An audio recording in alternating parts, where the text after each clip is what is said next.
Hello, everybody. Hello. Welcome to Power Couple Conversations. That's right. What's your name? My name is Randy Harden Perez.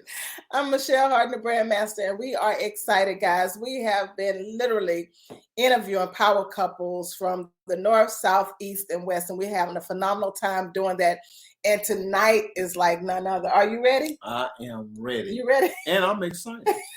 Y'all know that's his word. Listen, excited. I'm a coin the phrase. I'm gonna get you a t-shirt. I know it's been out there, but I'm a coin the phrase. I am excited. And it has to have your picture with that big smile on your face. That's right. I mean, it wouldn't really sell other than that. It needs your big smile. Okay. It wouldn't. Guys, tonight, get ready. We have a phenomenal guest. They're out of the Lamarck, Texas area. And I know when I said that, immediately came to mind Pastor Clint and Kim Yancy. Now, let me tell you a little bit about them. They are a phenomenal power couple. Pastor is a second or third generation pastor. He's going to tell us all about that. Kim is a council woman there in the Lamarck City area. And I'm telling you, they're doing dynamic things in that area. Yes. And they have pivoted during this pandemic time. Their ministry is growing and they're doing phenomenal things together. So we want you to help us. Welcome them by putting some hearts in the chat, by also putting some hand claps in the chat, and more importantly, by sharing this with other individuals and power couples that you know, because I know something will be said on tonight that's going to help you. Are you ready? Are you ready? Are you ready? Are you ready? All right, let's bring them on. Let's get it. Hello, guys. Hello, family. Hello. I know Kim has all of these titles. Pastor Clint is so modest, but Kim has all of these titles: First Lady, author, councilwoman, used to be a school teacher. She's an advocate. And so when we say Kim, we're also speaking, for pastor as well, because they're one. So I know they're in that together. So welcome, guys, to Power Couple Conversations. How y'all doing? Welcome. Thank you. Thank you. Doing good. So, Pastor, we're going to start with you. We're going to put you in the hot seat tonight. All right. So tell us a little bit about you being a pastor and being a husband, all of that, those dynamics wrapped into one. Tell us, how did you get into becoming a pastor? Okay. Well, thank you again for allowing us to be a part of this wonderful show. Well, my journey actually began when I was 14, when I started preaching in the preaching ministry at my dad's church. And so, but I didn't become a pastor until I was 25. After he had passed away in 96, they voted me in as pastor of the church. And and I spent maybe about 13, almost 14 years there. And we felt that God said our assignment was up there. So we started another ministry in the Dickinson, Texas area. And been there now 11 years. Wow. So a total of about 25 years since I've been pastoring. Yes. Were y'all married at the time? We were married. Yeah. Wow. Young. Yeah. You can imagine 25, young, trying to lead a church. Listen, you don't even have to say anything. Just the nod of the head tells a whole lot. Yeah, you and you. Yeah. That's why we're going to have a church, because this one right here, that's all they're going to get in the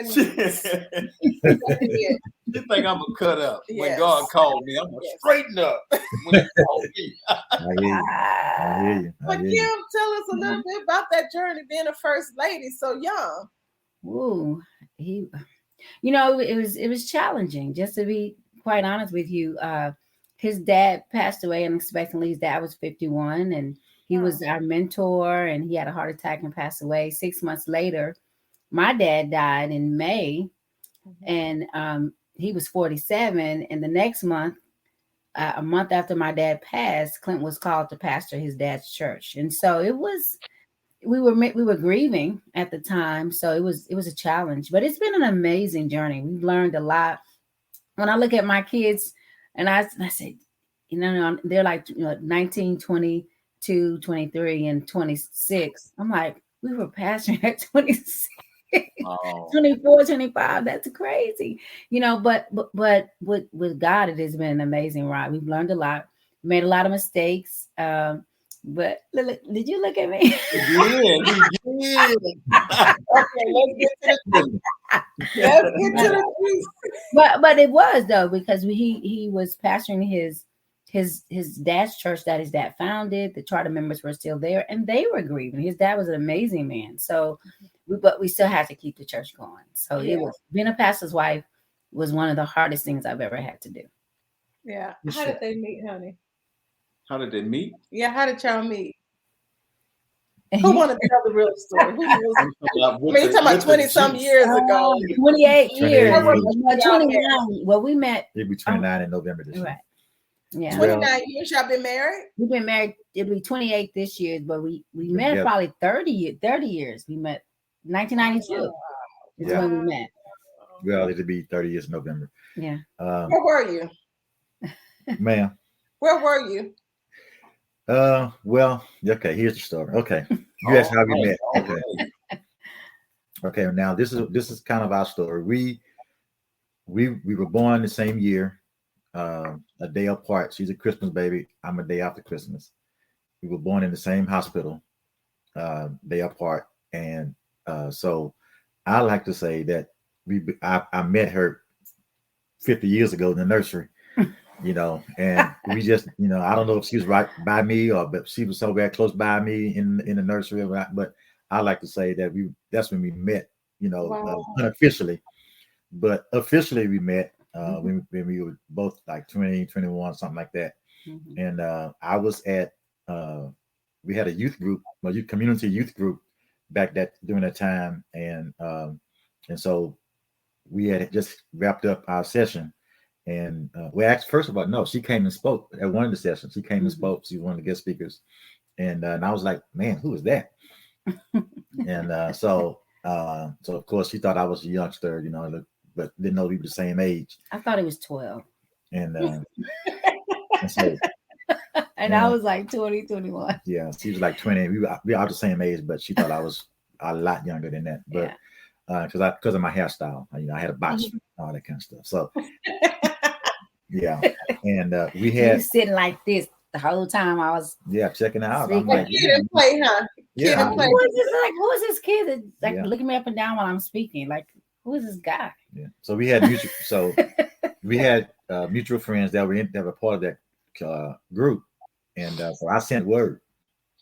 to through them to tell her that hey, I'd like to get to know her and get get to know her and all that kind of stuff. So they were like, okay, we did, and they did. Oh my God! But of course she didn't remember who I was and all that. So long story short, the next year she came. We had at the same group. We just finished up with another session, and me and the director of the group, we were outside getting ready to go, and here she comes pulling up with us. She's passing out information from their church in Dickinson, from our home church, and so me and the director, Reverend Andrews, we were outside, and so she got out the car, and I was like, man, there she is. That's that girl right there. That's it. And so he was like, yeah, that's Kim. I said, oh man. I said, wow, yeah, it's my time now. So but I approached her and shook her hand and everything, and she had a boyfriend at the time. And who happened to be a friend of mine. Oh, wow. And she didn't know it. She didn't know how close we were, but he happened to be a friend of mine. We went to school together and all that. And but that's who she was dating. I was like, oh, he was very aggressive. So he was very like, you need to be with me. God is telling you to be with me. You're going to be my wife. I was like, who is this dude? I don't want to be a preacher's wife. That is not what because everybody kept saying, Reverend Yancy wants to meet you. He wants to take you out. And I was like, I don't do preachers. Thank you. Mm-hmm. So he was a preacher at the time. He was already a preacher. And a musician. So he was known to be he was a triple threat. He could sing, he could preach, and he was. Well, when we started dating, he took me to his daddy's church. His dad was out of town. So he sang, he preached, and he directed the choir. He was just showing out. Triple threat. Get you a shirt. I'm gonna get you a shirt, Doc. Triple threat. He could sing, preach, and play. So played the organ. So yeah, so he kind of let me know I'm the one. You gonna, and then on the second date, he would sing When We Get Married. And I was like, okay. Tell about your dream you had. Oh, and then I had a deja vu. Now this is really I had a deja vu experience where we were in a choir singing because we both like to sing. And so in that particular rehearsal, Graylin Andrews was directing, which was kind of weird because he was a singer, but he really wasn't a director. So he was directing us, and and Clint was sitting in the tenor section, and I remember a dream I had where in the dream, the person that was sitting where he was my husband. So that was like confirmation, God saying, that is your husband. Because, I was kind of used to jocks, and most of the guys I dated with athletes, and I catch you on camera. He thought they was losers. Yes. So he was kind of an academic, reader kind of dude, and then talked about God all the time. I was a nerd. I was so it was kind of, but intellectually we got each other, and I didn't, I could talk about God with him, and he was very sure of himself, and he was not intimidated by what God had put in me at all. If anything, his family's wonder boy, and I was my family's wonder girl. So we came together. Yeah. So what your parents were saying, I wonder if Kim is. No, my dad loved him. My dad was like, I like him, and I was like, and of course when Clint came to the house, because my dad was he was a very good looking man. So when my dad answered the door when Clint first took me out, he goes, "Oh, you must be Kim's brother." Okay, 2 points. I didn't know. I mean, I was like, oh, because I knew him, I knew of him, and I'd seen him before, but I didn't know that was her dad. Right. So when I got to the house and he opened the door, I'm like, I know you, but you must be her brother. He just laughed and grinned. He had like her grin, a big old grin. That's the kind of grin he had. So I guess I was in. He was in, and then he came to the piano because my dad was a singer and played because he plays by ear. So it was over. But what I love about him is that he had a good family name, and everyone knew his family, and that was important to me. That you are a third generation pastor. Third generation preacher, pastor. Yeah. So that helped. That one. I kind of said that too. Second or third generation pastor. I did say that. Okay, so when we talk about, you guys, very humble beginnings. You met very early, and then being in marriage as long as 30 years. Wow, Kim and Clint, that's a long time to be together. So when we say not easily broken, you guys probably could relate to that. That going through marriage, there's been some times where you've really had to lean on the Holy Spirit to keep you guys together. Absolutely. Tell us about that. Yeah, tell us. Only what you want us to know. Well, no, marriage is a friendship. It's a lot of loving, a lot of forgiving, a lot of growing, because we did grow up together. And one thing my dad, what helped us were our parents. Our parents had been married over 25 years, both of them. And my parents were over a marriage ministry at Mount Sinai under Pastor A.W.A. Mays, who's our cousin, and they had over like 200 couples underneath them. So we were around people that valued marriage, and so we would do it all the time. But we lived in a little efficiency. It wasn't even a 1-bedroom. It was. And see, and knowing that they were a family of means, if you want to say that. And so and at the time let me see, was I living here? No, you were living here when we got engaged. But she made me move to Austin. Oh no, we got engaged. Yeah, actually, I want to move, but so I moved there, and I had I had a little apartment. It was an efficiency. It didn't even have a bedroom door. I mean, you walk in there, you walk in the living room, right? I mean, just right there was the kitchen, and then to the left was the bedroom with no door, and that was it. you know, and it was all of maybe 500 square feet. Yeah, I'll give you 700. Okay, 700. Okay, but I didn't think she would go for that. I mean, I'm just like, well, I mean, this is all I got right now. You know, I'm just trying to find my way.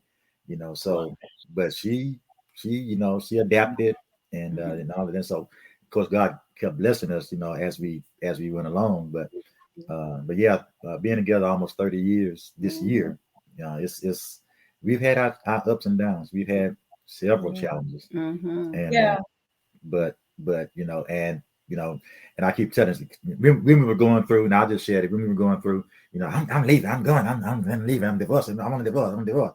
I said, you keep saying that, and I'm gonna do it, and one day it's gonna happen.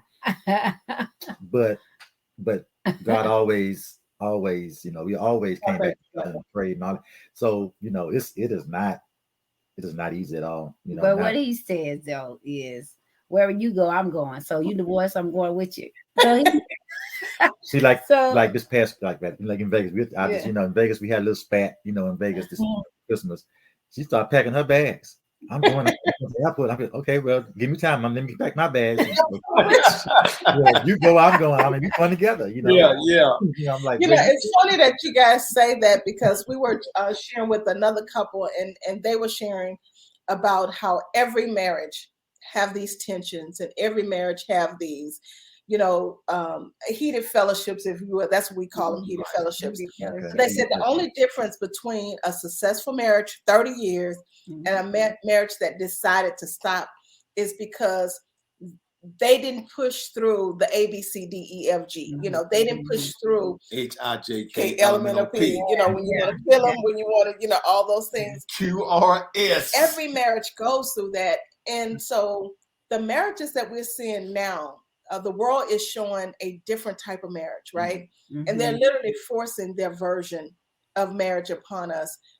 Been in 30 years, how do you guys, you know, recommend, what would be your advice to how we let these marriages that we have, the struggles, the good, the bad, you know, really elevate so that the world can see that God's marriage really works? Yeah. So some people think it's boring, you know, they think no. you know what I mean? No. Yeah. I think you have to understand the seasons of marriage. Like, we're empty nesters now. So yeah. And so we understand.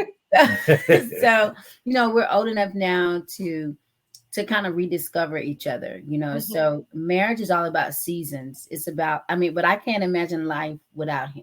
I mean, I love Clint Yancy, and he's not perfect, and I think I do. He's not, he's I mean, no, but I think you have to allow each other to be human. You have to allow each other, you have to understand your humanity. And understand, because we did marry young, you know, we were very naive. We were both raised in the church. We, you know, and so we grew up together. And my dad used to always say, you have to learn your husband. You have to learn him. You have to give him space to grow as a man of God. And I didn't really understand the pressures of marriage and the church and dealing with the community as well. And when I look back now, he's always acted older than his age as far as wisdom. You know, he wasn't want to go out and want to do all that kind of. He's always been very focused. He knew what he wanted, and very intense. And so I think that has helped us as well. Like, you know, he can be quiet, I can be woo woo. You know, so we kind of we balance each other well. But I think that the main, and this is the woo woo, and I'm the quiet one. Yes. Oh, okay. Yeah. So that's always kind of that. Yeah. But at the end of the day, though, we love Jesus, and I think I've just we trust him, and I don't think I could last more than a week without him. You know what I mean? You know, that's all. I'm dramatic, so I may say a lot, but I ain't going nowhere. Clint, listen, you are an actress. You're an actress. You're a creative writer. You know how to create those scenes and the playwrights and all of that. So, you know, hey. You can always bring this up, Clint. I ain't going nowhere.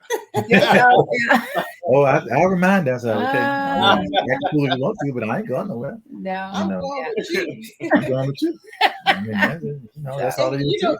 You guys, life also, honey. I don't want to ask all the questions. You ask questions. Listen, I'm not going to interrupt you until it's time. Go ahead. Listen, always have a question. I have Always a lot have of a question. questions. When you guys met and you felt that he was the one and he felt like you was the one, what was the next step? Ooh. That was at a banquet. It was at my church banquet. Yeah. And I think we had been dating this exclusively for like a month or so. Like I said, he was very, I'm the one for you. And it was just, you know, everybody kept saying, you know, he's kind of quiet and mild. I was like, he's not quiet. I was quiet. I mean, now when it came to me, he was not. He was very, I want you, I'm going to have you. And so, you know, and he always came by himself. You know, he didn't come with a group, he didn't come with a posse. If he said he was going to come at 7, he was there at 6:59. He was a man of his word. So I think we had dated about a month and a half. And we were in line getting food, and I turned around. She turned around and told me she loved this after 1 month. You know, so I was like, man, I'm a man. You know, so man. You know, after 1 month, you know, she turned at that banquet, you know, she turned around and said, I love you. And I was like, huh? What'd you say? What'd you say? You just thought what I thought you said. And she said it again, you know, and then she put a little kiss on me. I was like, oh, okay, yeah, well, here we go. Yeah. And so from that moment on, we've just been together ever since, you know. So and I mean, it's just. But let's tell them what you did for me. Like the second day, you was taking me to my car, and we're at a stoplight on 518 and Highway 3, and he leans over and looks at me. He's driving and says, "You are so beautiful." And I was like, oh. I had her, Randy. I had her. I was like, oh. Yeah, he did. I was like, oh, that I was just young, just, you know. I mean, I had had people say that, but it just seemed so sincere. It just came out of nowhere. We were at the stoplight, and all of a sudden he looks over and says that, and I was like, whoa, my stomach jumped and everything. You know what? There's a lot of stories about the power couples that come on, and everybody's story is unique. And so even when Michelle and I were sitting up in Papacitos, and I was so amazed at what God was doing, because I made a pact with God that I was done. I quit. I didn't want to play no more. And so everything after that was like cherries on the top. Look at Michelle as she talking. I'm looking at them lips. And I was turning my head like this here. And I'm just looking out like, man, what is God doing? She said, what is the matter with you? That was our spot too. That was our first day. It was at Papacitos. Really? Yeah. I was going crazy. They need to invest back into the power couples, because I know a lot of married couples have given them a lot of money. You know, that's been a dating place for a lot of people. Yeah. But it's funny how, like, you hear these stories, and when you meet these men, these pastors, these bishops at the Power Couple Conference, it's something, the one common thing is that they all knew. They all knew is that that's my wife. You know, they all knew that their playing cards was over. They was ready to put in, you know, they little playing cards or whatever. But it's like something real unique. Every story that we've heard, they said, that's my wife. And I wonder, Clint, can you speak to that? Clint, I had to give up all my decks. He was going to be a dead turkey. She was checking my pocket for pens and paper. I'm still carrying.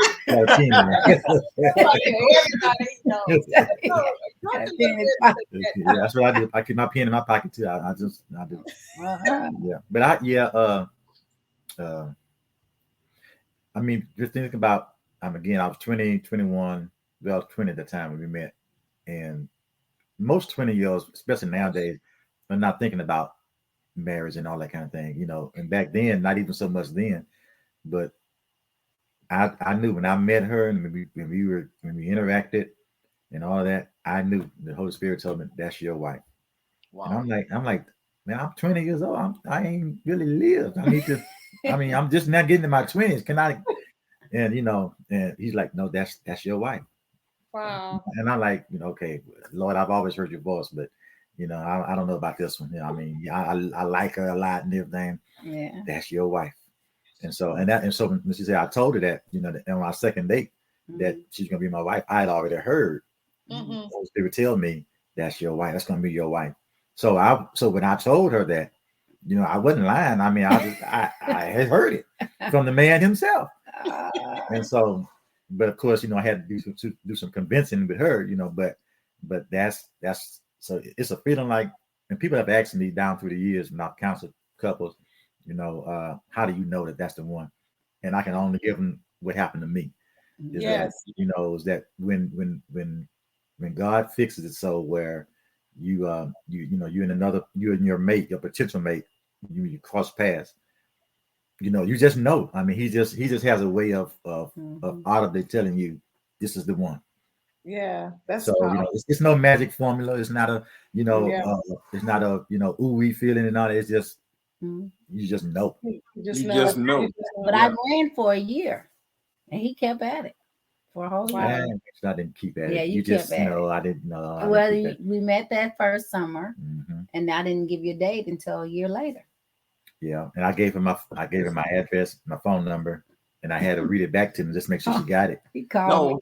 And I was like, dude, he said that because that was before cell phones, right? So he called me and I told him I had a boyfriend. He said, well, I still want to give you my number and my address, and you can write me. So luckily I wrote it down because he was like, can you repeat it? I was like, really? You want to make sure you had it, that you weren't going to lose it. Oh my goodness! I kept it, and and then I didn't call him. And I'll just say this, too. This is how I know that, that we were just pretty much meant to be together. Is that before the first date, actually the day of the first date, I think it was. It was Thanksgiving, 1992, and our family, our family had gone to my mom, dad, and brother. We had gone to San Antonio for Thanksgiving, and so we came back that Friday morning. That Friday morning. Well, we came back Friday morning. No, we came back Thursday night, the Thanksgiving night. And so Friday morning, the next day, my dad had a habit of, when he got up first and my mom was still asleep and we were still asleep, he would take the phone off the hook so it wouldn't ring and bother anybody in the kitchen and in their bedroom. So he would take it off the hook.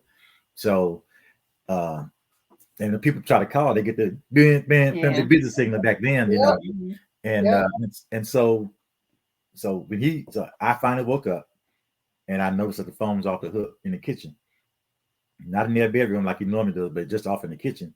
And so I get up, I put the phone. I'm up now, so I can put the phone up. Anybody call, I get it. As soon as I put the phone on the hook, she calls. Wow. And so I'm like, hello, she's like, this is Kim. I'm like, Kim who? I'm still kind of groggy. Kim who? Kim Jones. Oh, hey, how you doing? I mean, yeah, what's up? And so, but I said to say, that's how I know. I believe that God confirmed, because what are the chances and odds that because she had been calling, but she been getting a business signal, so she actually called my grandfather's house, who has the same name. So she phoned up and called and saw Clint Yancy, but that was actually my grandfather. And so my grandmother answered the phone and everything, and so she told him, that gave him the right phone number. You had the right number, but keep calling or whatever. And so, but what are the odds that I would, as soon as I put the phone on the hook, she calls, and we start talking, and ever since that time, wow. So and he was like, he looked, Michelle, he was like, I can come to you today. I said, a day? I ain't waste no time. I mean, after it's been a year, I ain't gonna waste no time. You know, right? I know. I was like, whoa. And then my mother was like, oh, Reverend Yancy's son coming over. Reverend Yancy, I gotta get you dressed. So I'm dressed in all white, a sweater dress with white high heel boots on, and I mean, she dressed me like a queen. She was fine too. She looked good.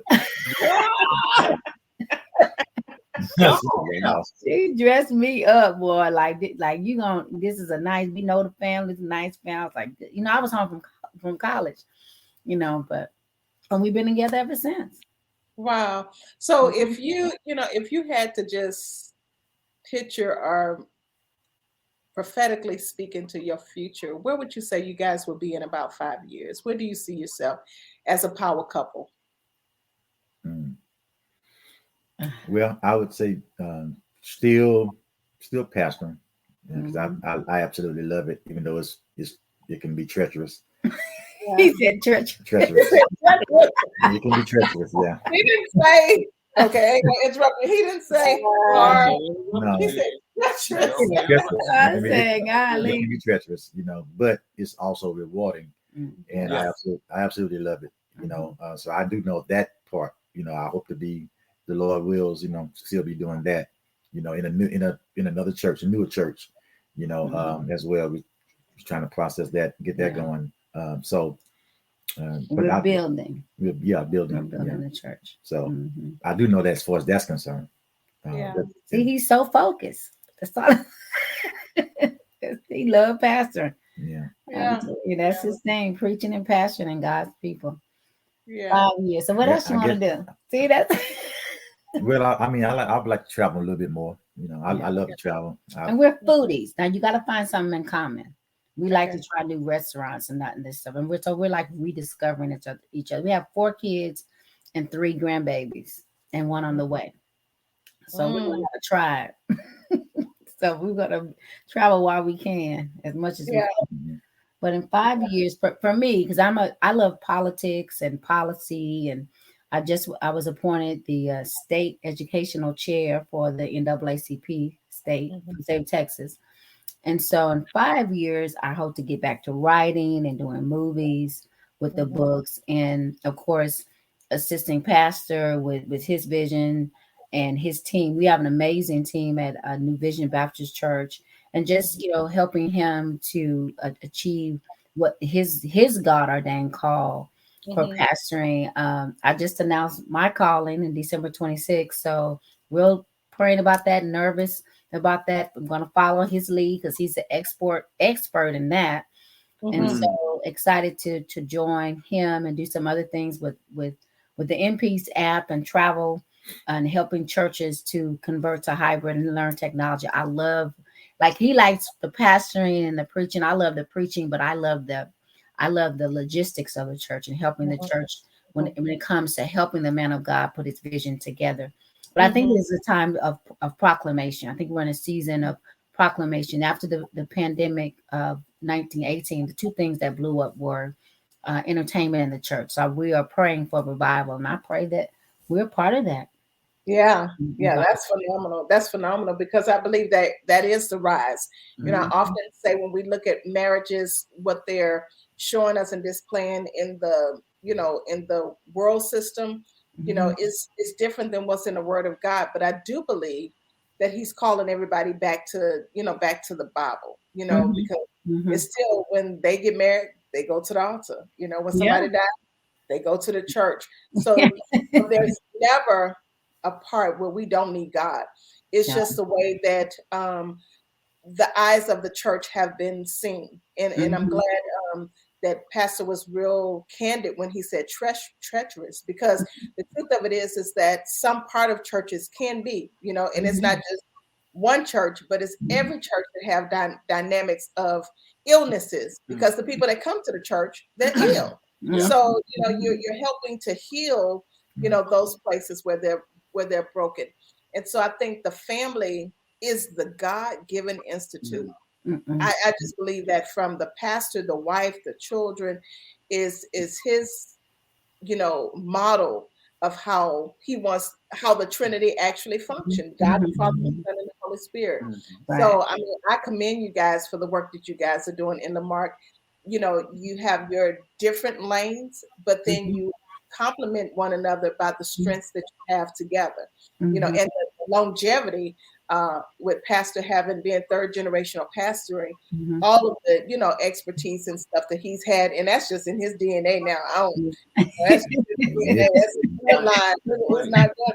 If y'all have and son, get ready, because he's gonna be preaching too. It's just one of those things that's in your bloodline. So if you go to the doctor and have to get blood, and they pull out a sermon, just might. So they just might. But I want to mention something to you guys. There was a thing that happened the other day. Michelle was doing some work at the church, because we have this what's the system that you use? Testing center. It's a testing center. Mm-hmm. And a young lady came up, and I had to have a word with her. And it was like she mentioned some this bishop that I know and respect, and his wife, but she mentioned them in a first name basis. I said, you talking about such and such, and his wife is such and such, and she say, yeah. I said, you cool with them like Clint that? and Kim. Yeah. Yeah. I said, wait a minute. Pastor and first lady. Yeah. We have a bishop and first lady. I mean, well known across the states. Mm-hmm. And because you go there, you feel like you could call them first name to somebody else. I just believe that it was wrong, and so I was trying to correct that what I heard the feelings. You know, and here you are at our church asking for something. So you know, which makes me believe that she would do the same thing. Yeah, Get cool with somebody, you know, and then just to be able to get what you want. And so I want to ask, what would be your take on that if somebody come to your church and they meet someone that go to the church, and then you just got it by ear that they call you by your first name and not the title that you so deserve. And same as with pastor, you know, how would you feel if that was to take place? Well, I'm a stickler for that. I was taught that, you know, by the old guard, you know, is that when you're in the presence of a pastor, you know, somebody like that, somebody that has a position like that, you address them as pastor. You don't get too common with the people. I mean, not saying that you are better than God, but if you are the pastor of a church, then you have to demand that respect. And so that's what I do when I go to, you know, I have friends that I've been friends with, you know, for years. But when I go to their churches, you know, I address them as pastor, especially in front of their members. Exactly. Yeah, when we're in the office or something like that, I may call him by his first name or whatever, because we're close like that. But when you're in front of a member, you know, or somebody or anybody other than that, you call them Pastor so and so. You know, I'm not. I mean, I ask that. I would ask that of, you know, but you know, I don't hit the roof if somebody, you know, I may look at them if they call me Clint, you know, in front of a member, you know, I may look at them with a side eye or something like that, but I'm not going to blast them. In front of a member, but I would let them know, hey, you know, I'm these are my sheep, and I'm pastor. But give an example. My first church, you know, again, I was 25 years old. I have a nickname, and I'm not going to tell you what it is, but offline. You might not tell you offline. You never know if I have anything to do with it. But I have a nickname, and having grown up in that church, you know, because my dad, like she said, he founded it, and when he founded that church, I was 10, 11 years old, and so everybody knew about my nickname, and so that's what they would call me. That's all they knew, you know. But when I came back as pastor, I had to spend at least 2 years, you know, trying to deprogram them. That was me back then. But y'all called me to be your pastor now, so I am Pastor Yancy or Pastor Clint or whatever. I'm not that name. Don't call me that name. You know, I don't care how well you know me. I had to get on family members like that. I had to tell them. I had to get them straight and get them together. You know, hey, when you're around here at the church, I'm Pastor Yancy. You know, Are you a junior pastor? Are you a junior? Are you a junior? No, I'm not a junior. No. Okay. He was named after I'm two grandfathers. I mean, after both my grandfathers, my mom's dad and my dad's dad. And so so I had to tell them, I had to get them straight. You know, don't when you're around this church, I am Pastor Yancy. You know, Pastor Brother Clint, Pastor, whatever. But just don't call me by my first. Don't call them. We're not that common around here. You know, just we're family. Don't do that. You know, right? So it took about 2 years, 2 or 3 years for them to. Okay, and then some, and even today, some, you know, on the cool, they be trying. I don't care what you say. You still Pastor. So it's my nickname. So I'm like, and, you know, but I believe, you know, you give that pastor, bishop, or whoever, you give them that respect.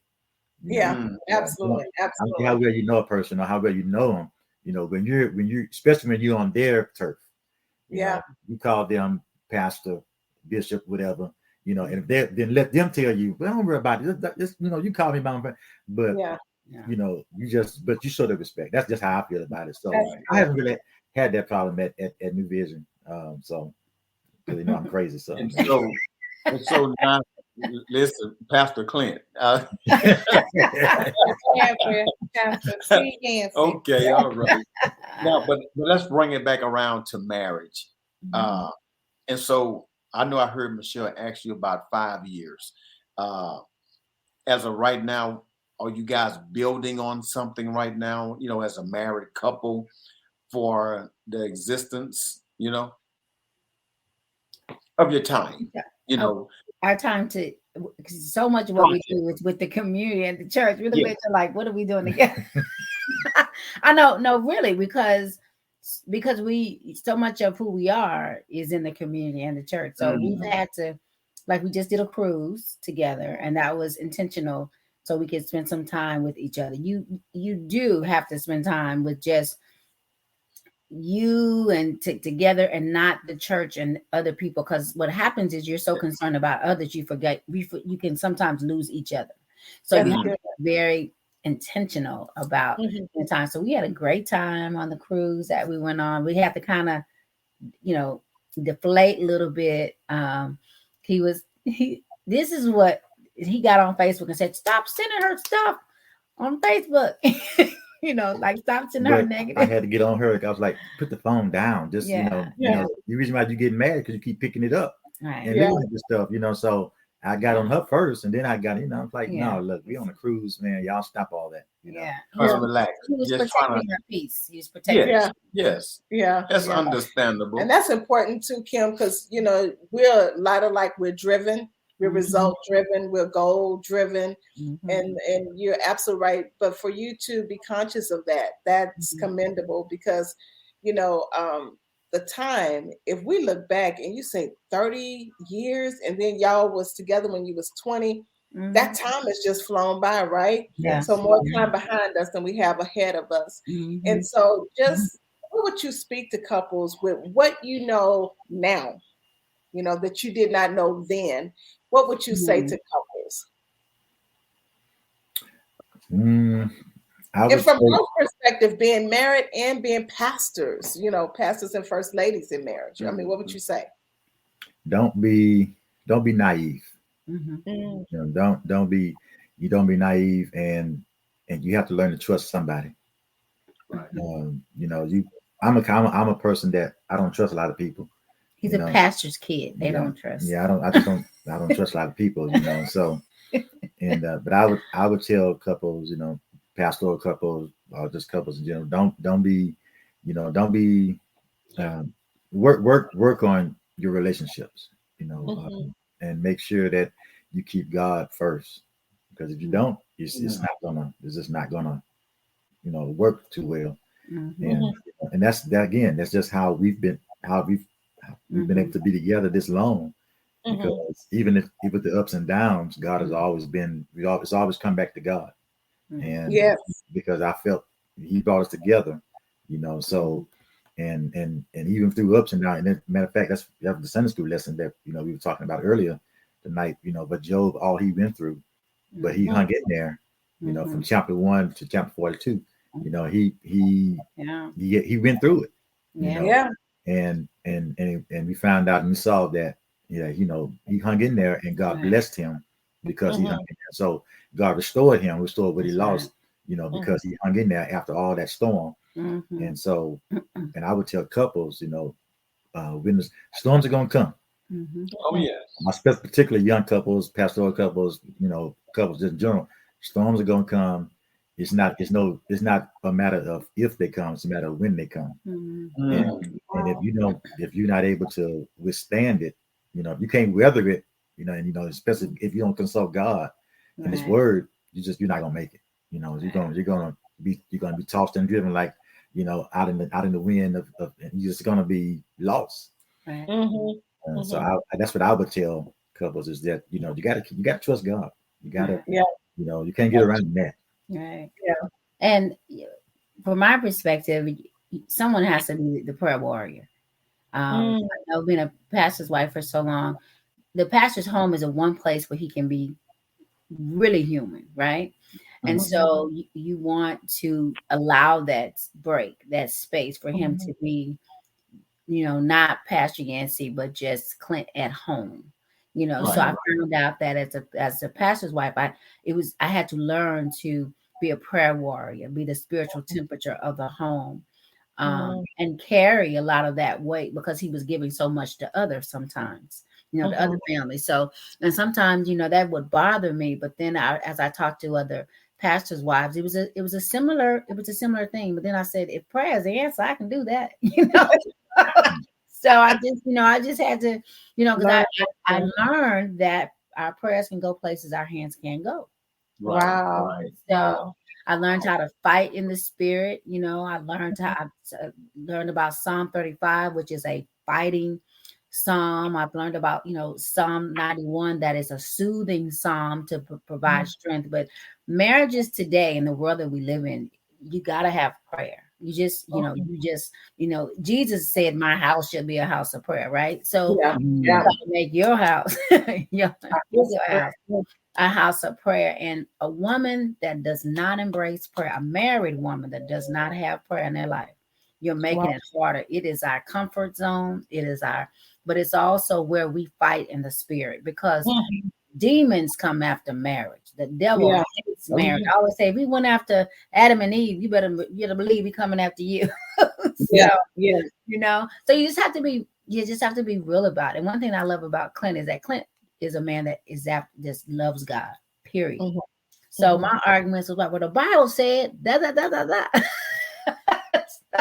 And he's like, so I'm like, da da da da da.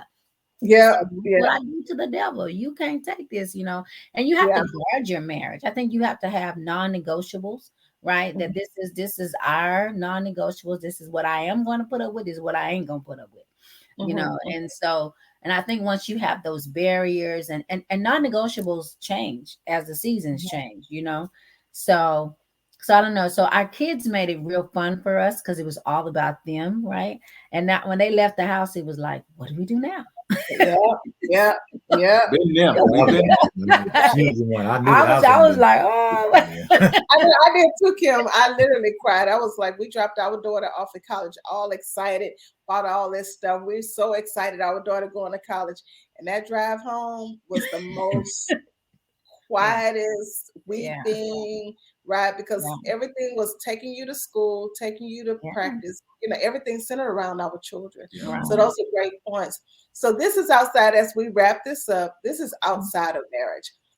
You guys do something that's very unique and fun, and you keep it with being a young pastor and first lady. You guys love hymns. Oh, yeah. So give us a hymn. Sing a hymn. Oh, no. Don't let him do that. Oh, my God. He loves him. Give us a shout. I love him. I'll give the background. Yeah, you gotta sing. She put you up there. No, I didn't. I really didn't know. I really didn't know. Wow. We go straight off. As one of my clients say, straight off the dome. That's the kids there, straight off the dome. That's that download. No, but God give us downloads, and I believe somebody be blessed by whatever you share. You guys' testimony has been so amazing, and just hearing another unique marriage. You married young, met young, and you hunted Kim down. She eventually said yes, and you met in church. You're a third generational pastor, young preacher, 21 years old, and to this day you still have a passion after God. That's amazing. That's amazing. Amen. And your marriage does produce things, right? Like we wrote a book all based on it, Confessions of a Preacher's Wife. He was my editor. When I would get mad and throw the book at the wall, he would go, you better get back over there and start writing. So, some of the things that we did, we put in that book, Confessions of a Preacher's Wife, and I did that under Michael Center J. So we look back now and we read that and we go, God, we were so kind of naive. I think I wrote it after year 8 or 9. And I go back, and I still have some great points, but it's just, and that's the fun thing of marriage, right? Like every season has a purpose. So we're working on our second, third book now. Look at. We just gotta have fun with it, right? Sorry, I had to put that shameless plug in before we go. No. That's before he sings, because I ain't singing. So at least I'm okay. But you do background, Kim. You do background. Okay. Come on, Pastor. Okay. All right. Which one you gonna sing? Just everybody. You gonna do Amazing Grace? Which one am I sing? Ah. Are you singing with me? No. You have so many. Father, I sure that's like your signature. Oh, That's his signature one. That's my that was his daddy's too. That's my grandfather's song. All right. Well, okay. You want me to sing the whole song or just? Just sing whatever's on your heart. Just give us a little snippet. Yeah, give us a little snippet. Father, I stretch my hand to thee. No other help I know. If thou Jesus withdraw thyself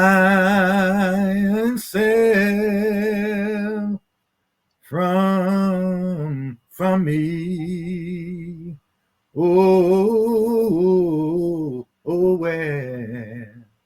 the shall I go. Amen. Father, we come to you right now for everything. I'm on bending knees. You hear me? I get y'all some hymns in that marriage. I'm telling you. You got touched by that tissue bag. Oh my God. That's and you Pastor Clint Yancy, you have that when them it's one thing to sing and have a voice to sing, but it's one thing to have it's anointing, but it's not anointing. It's I don't know what the word is for it, but it's almost like the unction to push it out and to carry it into the heavens. You could tell. To carry, I was feeling it. Yeah. I felt it. That was the song we sung every Sunday at my grandfather's church. And I didn't understand it then, but I understand it now. You know, that if God, if he would draw his hand from us, oh my God. Yeah. That's why it's a three-stranded cord. Yeah. That's why it's easily broken. That's right. Yeah. Because we have him that's tying the knot that's holding us together. Yeah. That was so appropriate. Kim, that was the best song. That was. Once again, hey, Pastor. Yeah. See, I can't come to y'all church. I be like one of the old Baptist sisters. Now his other signature song is "I Won't Complain." Now that's his too. Wait a minute. Yeah, that's his signature song. Is "I Won't Complain." That's the one that kept my heart together. Your mind. Yeah. And my mind. Now listen, give me the first part, then I'm gonna pass it to you. I've had that's his song. Day. Yeah. I've had some hills to climb. Yeah. And I've had some weary days. Right. And some sleepless nights. But when I look around, and I think things over. Yes. All of my good days. Yes, sir. Outweigh my bad days, and I won't complain. You better sing, Randy. Now, Lord, thank you, Lord. Come on. Come on. I bet y'all have some church up there in Lamar Dickinson. We're going to have to try to get away, but I know from where we at now, what we do at the church. We have to take off for Sunday. We're going to have to take off for Sunday. Yeah, y'all do that. Do that. Come knock a hinge off the door. And you tried to play so quiet and modest. I'm like, but it's something when you get, and I'm the same way, Kim. You know, you get me talking about God, you get me talking about the Bible. Oh, you get me. Now, I don't sing, but I like to sing. Well, I love to sing. My baby can sing. I can sing. She can sing. I sing by myself. Or with somebody. I sing with somebody. Yeah, me too. But when I get caught up in that part, I mean, it's when we just think about how good God has really, really been to us. Thank you, guys. Continue to be a light. Continue to allow your marriage to flourish. I can tell you, people are watching you guys. They're watching you. We're in the city you in and abroad. What you guys do individually as well as what you do collectively.